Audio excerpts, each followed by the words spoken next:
Kasabay ko sa birthday ko ang aking si Mother, bali 81 years old.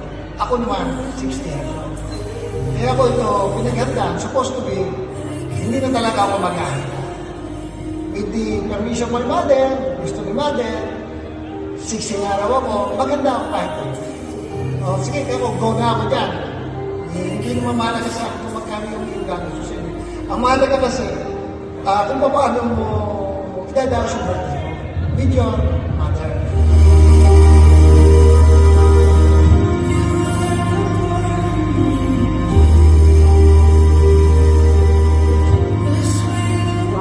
Happy birthday po. Mula sa aming pamilya. So, Happy birthday! I hope you can have a great day.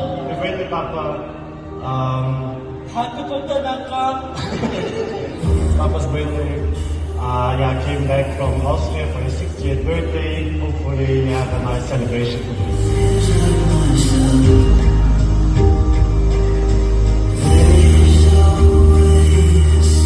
Aking asawa, tatlo na ang citizenship mo ngayon, kasama na ang senior citizen. Sana magpangitay ka. Tama na, STM? Yung sikreto ko si Kelly, ang sa akin kung bakit na